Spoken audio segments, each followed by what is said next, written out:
Thomas Stanford Raffles. Ia lahir di Jamaika pada tanggal 6 Juli 1781 dan wafat di London pada tanggal 5 Juli 1826.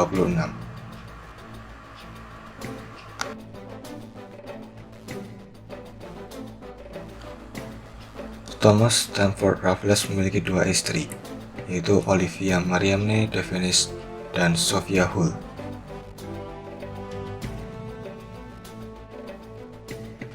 Ia memiliki 5 anak, yaitu Leopold Raffles, Stamford Marsden Raffles, Charlotte Raffles, Flora Nightingale Raffles, dan Ella Sophia.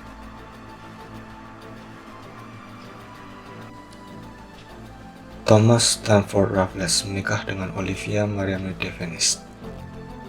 Keduanya merupakan pasangan pecinta tanaman. Olivia meminta Raffles agar mereka memanfaatkan lahan luas di belakang rumah menjadi sebuah taman yang hijau. Maka dibuatlah taman yang menjadi cikal bakal Kebun Raya Bogor.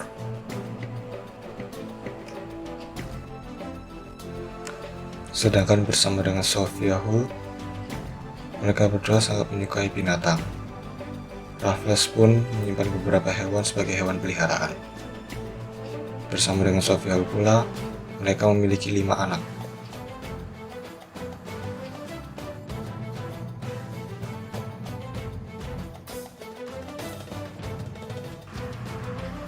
Semua kelima anaknya mati pada saat usia yang masih muda, dikarenakan karena penyakit yang tidak terduga.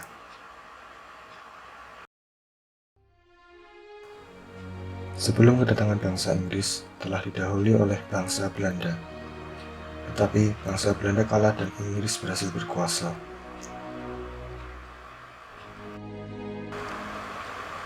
Kekalahan Belanda ditandai dengan perjanjian Tuntang yang berisi seluruh kekuatan militer Belanda di Asia Tenggara diserahkan pada Inggris. Hutan Belanda tidak diakui Inggris.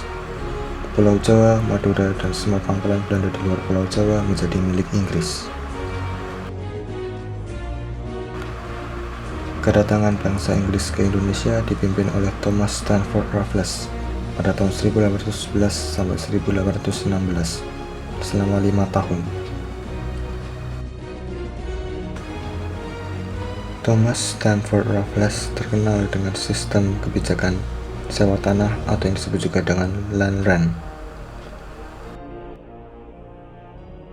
Tujuan dari land rent system adalah petani bebas menanam dan menjual hasil panen agar termotivasi bekerja lebih giat sehingga lebih sejahtera. Yang kedua, daya beli masyarakat meningkat sehingga dapat membeli barang industri Inggris. Yang ketiga, pemerintah kolonial punya pemasukan rutin. Yang keempat, secara bertahap mengubah sistem ekonomi barang menjadi uang. Yang berikutnya ada dampak land rent system. Yang pertama yaitu penggarap tanah membayar pajak sebagai ganti uang sewa. Yang kedua, harga sewa tergantung kondisi tanah. Yang ketiga, pembayaran sewa dilakukan dengan uang tunai. Yang keempat, bagi yang tidak memiliki tanah dikenai pajak kepala. Yang kelima, kekuasaan bupati sebagai penguasa tradisional tersisihkan. Dalam pelaksanaan sistem land rent di Indonesia oleh Stanford Raffles mengalami kegagalan karena sulit menentukan besar kecilnya pajak untuk pemilik tanah. 2. Sulit menentukan luas sempit dan tingkat kesuburan tanah. 3. Terbatasnya jumlah pegawai. Dan yang terakhir, masyarakat pedesaan belum terbiasa dengan sistem uang.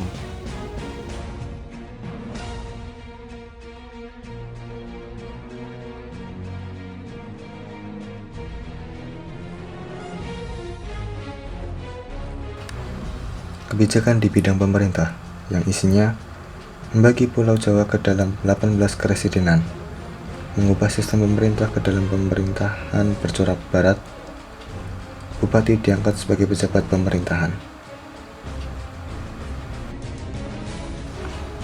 Kebijakan di bidang ekonomi yaitu petani bebas menanam tanaman ekspor, penghapusan Kontingenten Stelsel dan Verplaatsleverantie. Petani yang menggarap tanah dianggap sebagai penyewa yang memiliki kewajiban untuk membayar sewa tanah. Kebijakan bidang hukum, yaitu sistem peradilan yang diterapkan berorientasi pada besar kecilnya kesalahan, bukan ras. Kebijakan bidang sosial, yaitu penghapusan kerja rodi, penghapusan PIN bank. Kebijakan bidang pengetahuan, yaitu ditulisnya buku berjudul History of Java, ditemukannya bunga Rafflesia arnoldi, dirintisnya kebun raya Bogor, mengenalkan sistem kemudi,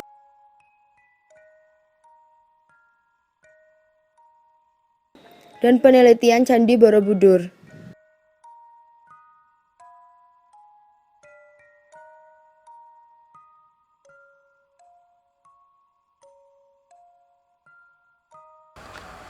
Kekuasaan Inggris di Indonesia tidak berlangsung lama, dikarenakan di Eropa terjadi perubahan situasi.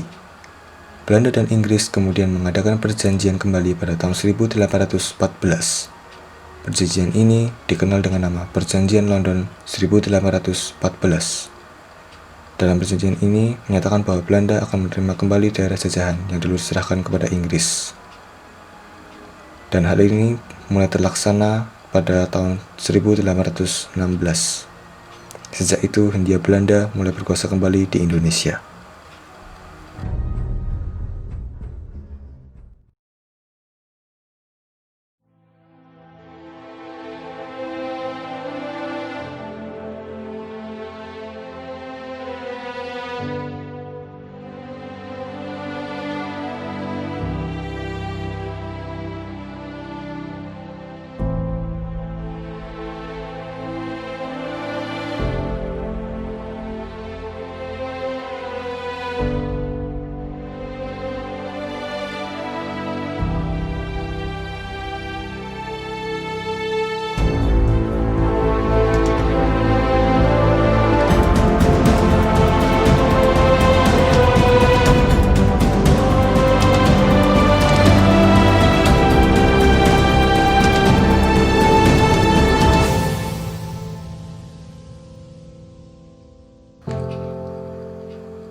Sekian tentang informasi penjajahan oleh Inggris yang dipimpin Sir Thomas Stamford Raffles. Terima kasih.